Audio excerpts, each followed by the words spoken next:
ڈرامے کی next episode میں آپ لوگ دیکھیں گے کہ کشمالہ نے نوشیروان کو حاصل کرنے کے لیے پہلے تو اپنے شوہر زوار کو قتل کروایا، اور جب نوشیروان نے دوسری شادی کر لی دعا سے تو وہ بھی اس سے برداشت نہ ہوا اور اس نے دعا کو مروانے کے لیے نوشیروان کی گاڑی پر حملہ کروا دیا۔ جب پتہ چلتا ہے بابا سائیں کو کہ ان کے بیٹے نوشیروان پر حملہ کروایا گیا ہے تو ان سے برداشت نہیں ہوتا اور وہ معلوم کروانے لگ جاتے ہیں کہ آخرکار یہ سب کچھ کس نے کیا، لیکن اماں سائیں بخوبی جانتی ہے کہ یہ سب کچھ کرنے والا کوئی اور شخص نہیں بلکہ ان کے اپنے گھر میں رہنے والی ان کی بہو کشمالہ ہے۔ کہتی ہے اماں سائیں بابا سائیں سے، کیا آپ نے پتہ لگوانے کی کوشش کی کہ ہمارے بیٹے نوشیروان پر کس نے حملہ کروانے کی کوشش کی ہے؟ کہتے ہیں بابا سائیں کہ میں وہی پتہ لگوانے کی کوشش کر رہا ہوں، پتہ نہیں کون کمبخت ہے جس نے میرے بیٹے پر حملہ کروایا۔ اس بات پر اماں سائیں بابا سائیں سے کہتی ہے کہ اپنا بیٹا زوار کھونے کے بعد میں اب نوشیروان کو نہیں کھونا چاہتی۔ تو اس بات پر بابا سائیں اماں سائیں کو کہنے کی کوشش کرتے ہیں کہ پتہ نہیں کون سا ایسا انسان ہے جو ہم سے ہمارا دوسرا بیٹا چھیننا چاہتا ہے۔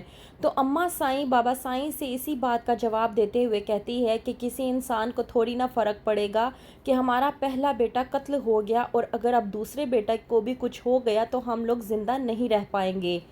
کشمالہ بخوبی سمجھ رہی ہوتی ہے کہ اس سے کیا کہا جا رہا ہے، کیونکہ کشمالہ کو بھی کہیں نہ کہیں اس بات کا شک ہو گیا ہے کہ اماں سائیں بخوبی جانتی ہیں کہ جو کچھ بھی ہوا اس کے پیچھے کوئی اور نہیں بلکہ کشمالہ ہے۔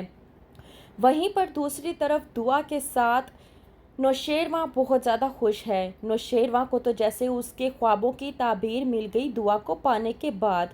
کہتی ہے دعا نوشیروان سے کہ آپ کا ساتھ میرے لیے ایک حسین خواب ہے، لیکن مجھے ڈر لگا رہتا ہے کہ کہیں یہ حسین خواب نہ ٹوٹ جائے۔ اس بات پر نوشیروان دعا سے کہتا ہے کہ تمہیں اب ڈرنے کی ضرورت نہیں ہے، کیونکہ تمہارا نصیب نوشیروان غزنوی کے ساتھ لکھ گیا ہے اور اب تمہیں کسی بھی چیز کو لے کر گھبرانے کی ضرورت نہیں ہے۔ وہیں پر دوسری طرف فراز جو کہ فضا کو پوری طرح سے پریشان کر رہا ہے اور کہتا ہے کہ میں تمہاری شکل تک دیکھنا پسند نہیں کرتا۔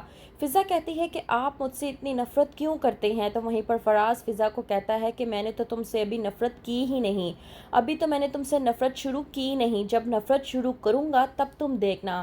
میں نے تمہیں کچھ نہیں کہا، میں اپنے باپ کی وجہ سے چپ ہوں، تو بہتر یہ ہے کہ تم خود ہی یہاں سے چلی جاؤ اور میرے صبر کا امتحان مت لو۔ وہیں پر دوسری طرف نوشیروان جو کہ دعا کے ساتھ شادی کے بعد بہت زیادہ خوش ہے۔ دعا کے دل میں پتہ نہیں کیوں ایک ایسی بات آتی ہے کہ وہ نوشیروان سے کر ڈالتی ہے۔ کہتی ہے کہ مجھے ڈر ہے کہ کہیں آپ کا کبھی مجھ سے دل بھر گیا یا پھر کسی کی باتوں میں آ کر اگر آپ نے مجھے چھوڑ دیا تو کہیں ایسا نہ ہو کہ کہیں پھر دوبارہ زنیرہ مجھے اپنے پاس لے جائے۔ ابھی دعا یہ بات کرتی ہی ہے کہ دعا کی یہ بات سننے کے بعد نوشیروان کو بے حد غصہ آ جاتا ہے اور وہ کہتا ہے دعا سے کہ آج تو میں نے تمہارے منہ سے زنیرہ کا نام سن لیا، آئندہ میں تمہارے منہ سے زنیرہ کا نام نہ سنوں، یہی تمہارے لیے بہتر ہوگا۔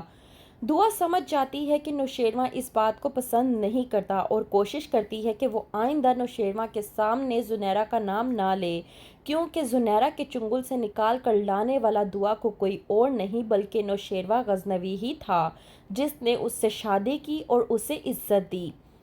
اب دوسری طرف بابا سائیں اور اماں سائیں پوری طرح سے پریشان ہیں۔ کیا بابا سائیں پتہ لگوا پائیں گے کہ نوشیروان پر حملہ آور ہونے والا انسان کوئی اور نہیں بلکہ ان کے اپنے گھر میں رہنے والا فرد ان کی بہو کشمالہ ہے؟ کیا ہوگا آگے جاننے کے لیے دیکھتے رہیے ڈرامہ سیریل جاں نثار۔